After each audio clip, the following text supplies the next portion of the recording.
Hello students, I am Sujit Vedi. Welcome you in SDL Point.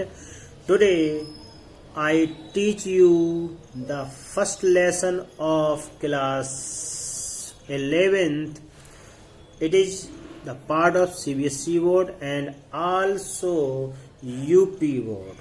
And the lesson name is The Summer of the Beautiful White Horse, and William Saroyan is the author of this lesson. Then don't waste time, we start. One day back there in the good old days when I was 9, जब मैं 9 वर्ष का था तो एक दिन बहुत पुराने समय की बात, there in the good old days, बहुत अच्छे दिन थे यानी पुराने समय की बात है। And the world was full of every imaginable kind of magnificence, और संसार शानदार के लिए भव्यता के प्रत्येक कल्पनाओं से भरा हुआ था, प्रत्येक कल्पनाओं से भरा हुआ था। And life was still delightful, और जीवन भी शांत, आनंदित, मिस्टीरियस और रहस्यमय स्वप्नों भरा था।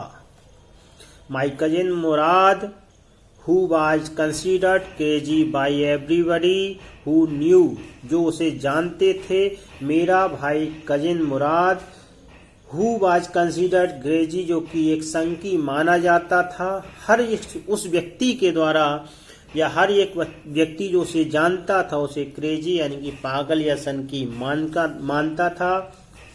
एक्सेप्ट मी यानी कि मैं नहीं मानता था, सिवाय मेरे। Came to my house at 4 in the morning, सुबह के समय 4 बजे मेरे घर के पास सामने आया। And woke up me tapping on the window of my room, मेरे कमरे की खिड़की को थपथपाता हुआ मुझे जगाया। अरम ही सेड, उसने कहा Aram. I jump out of bed, मैं बिस्तर से उठा। And look out of the window, और खिड़की के बाहर देखा। I could not believe what I saw, जो कुछ मैंने देखा उस पर मैं विश्वास नहीं कर सकता था। आई वाजेंट मॉर्निंग येट, अभी इट वाजेंट मॉर्निंग येट, अभी पूरी तरह से सुबह भी नहीं हुई थी। बट इट वाज समर, ग्रीष्म ऋतु का समय था। And with daybreak not many minute round the corner of the world, it was light enough for me. और daybreak not many minute, कुछ ही मिनटों में सूर्य उदय भी हो जाना था यानी भोर हो जानी थी। और around the corner of the world, संसार के कोने के में, it was light enough for मी, मेरे लिए इतना पर्याप्त प्रकाश था या हो गया था। टू नो, या जानने के लिए कि आई वाज एन ड्रीम, कि मैं स्वप्न नहीं देख रहा हूँ। माई cousin Murad was sitting on a beautiful white horse, मेरा चचेरा भाई मुराद एक सफेद सुंदर से घोड़े पर बैठा हुआ था। I stuck my head out of the window, मैंने खिड़की से बाहर झांका। एंड रब्ड माई आईज, और अपनी आंखों को रगड़ा या मला। Yes he said to Armenian, उसमें अर्मीनियन भाषा में बोला। इट्स हॉर्स, यह घोड़ा ही है। यू नॉट ड्रीमिंग, तुम स्वप्न नहीं देख रहे हो। मेक इट क्विक, जल्दी करो। If you want to ride, अगर तुम इसमें सवारी करना चाहते हो। I knew my cousin Murad enjoyed being alive more than anybody else who had ever fallen into the world by mistake, मैं जानता था कि उन सभी व्यक्तियों की तुलना में जो वर्ल्ड माई मिस्टेक, जो संसार में गलती बस फेंक दिए गए हैं या आ गए हैं, उनकी तुलना में मेरा भाई जो है वो अधिक जीवंत तरीके से आनंदमय होकर के अपने जीवन को व्यतीत करता था। But this was more than even I could believe, लेकिन this was more than even I could believe, जिस पर मैं विश्वास करता था उससे कहीं अधिक यह बात थी। इन द फर्स्ट प्लेस, पहली बात यह थी कि माई अर्लिएस्ट मेमोरी, मेरी मेमोरी यानी स्मृतियों में, यानी भूतकाल से यानी पहले से ही मेरी स्मृतियों में had been memory of horses, घोड़े से भरी हुई थी, यानी मेरे घोड़े के प्रति लालसा हमेशा से बनी रही है। एंड माई फर्स्ट लॉन्गिंग, और मेरी सबसे तीव्र इच्छाओं में had been longing to ride, घुड़सवारी करना रहा है। This was the wonderful part, और यह बहुत ही आश्चर्यजनक बात या भाग था। आगे देखते हैं।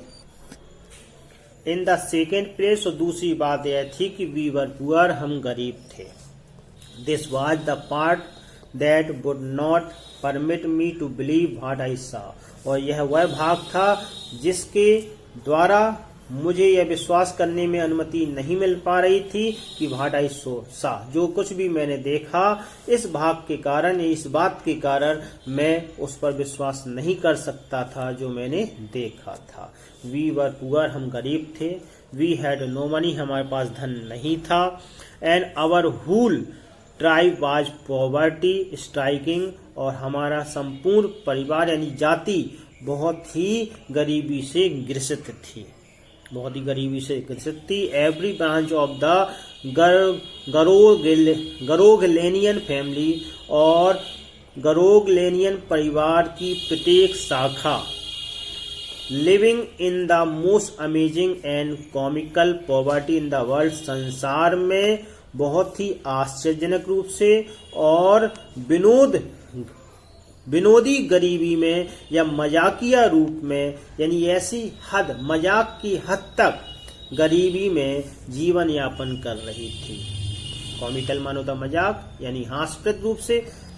नोबडी कुड अंडरस्टैंड, कोई भी नहीं समझ पा रहा था कि where we ever got money enough to keep us with food in our belly, अपने बेली को यानी पेट को भरने के लिए हम भोजन कहाँ से पाते हैं, पर्याप्त भोजन कहाँ से पाते हैं, किसी को समझ नहीं आता था। Not even the old man of the family, परिवार के सदस्य भी इसे नहीं समझ पाते थे, यानी कि बूढ़े लोग भी जो हैं वो भी नहीं समझ पाते थे कि ये भोजन कहाँ से ला रहे हैं अपने पेट को भरने के लिए। आगे देखते हैं। मोस्ट इम्पोर्टेंट ऑफ ऑल, हम में से जो सबसे अधिक महत्वपूर्ण बात थी वह यह थी, though we were famous for our honesty, हम अपनी ईमानदारी के लिए बहुत अधिक प्रख्यात थे, प्रसिद्ध थे। We had been famous for our honesty, हम अपनी ईमानदारी के लिए, फॉर समथिंग लाइक 11वीं सेंचुरी, 11वीं शताब्दी से ही अपनी ईमानदारी के लिए प्रसिद्ध थे। Even when we had been the wealthiest family in what we like to think was the world, संसार में जब हम सबसे धनी व्यक्तियों परिवारों में माने जाते थे, तब भी हम क्या थे, अपनी ईमानदारी के लिए प्रसिद्ध थे। वी वर प्राउड फर्स्ट, पहले हम अपने आप को सम्मान से भरपूर मानते थे, यानी पहले हम अपने सम्मान पर विश्वास करते थे, ऑनेस्टनेस पे, उसके बाद ईमानदारी पर विश्वास करते थे। After that we believe in right and wrong, उसके बाद हम सोचते थे कि क्या गलत या सही है। नन ऑफ अस, हम में से कोई भी, would take advantage of anybody in the world, संसार में किसी का भी लाभ लेना पसंद नहीं करता था। लेट स्टील, चोरी की बात तो छोड़ ही दें। परिणाम स्वरूप, even though I could see the horse, हमने घोड़ा देखा था, देख सकता था, सो मैग्निफिकेंट, जो बहुत शानदार था। इवन दो, यद्यपि आई कुड स्मेल, मैं सूंघ सकता था, सो लवली, जो बहुत प्यारी थी। Even though I could hear it breathing, यद्यपि मैं इसकी श्वास को भी महसूस कर सकता था, सो एक्साइटिंग, जो बहुत ही उत्तेजित थी। I could not believe the horse, लेकिन मैं विश्वास नहीं कर सकता था घोड़े पर, had anything to do with my cousin Mourad और विथ मी और with any part of other member of our family, और मैं यह विश्वास नहीं कर सकता कि यह किसी प्रकार से मेरे भाई मुराद से, मुझसे या मेरे परिवार के किसी सदस्य से संबंध रखता है। एस्लीप, और अवैध, सोते जाते, यानी किसी भी कीमत पर। बिकॉज आई न्यू, क्योंकि मैं जानता था, my cousin Murad could not have bought the horse, कि मेरा भाई मुराद घोड़ा नहीं खरीद सकता। And if he could have bought, अगर वह नहीं खरीद सकता है, it must have stolen it, तो उसने इसे चुराया होगा। And I refuse to believe he had stolen, और मैं इस बात को नहीं मान सकता था, और इस बात से मैं इनकार करता हूं, यानी इस बात को नहीं मान सकता था कि ही हैड स्टोलन इट, कि वह इसे चुराया होगा। इसके साथ ही यह पहला पार्ट जो आपका है यहाँ मैं समाप्त करता हूँ। अगले वीडियो में सेकंड पार्ट लेकर के मैं आपके इस लेसन का शीघ्र आपके सामने उपलब्ध हूँगा। जब तक कि जय Hind, Vande Mataram, thank you very much.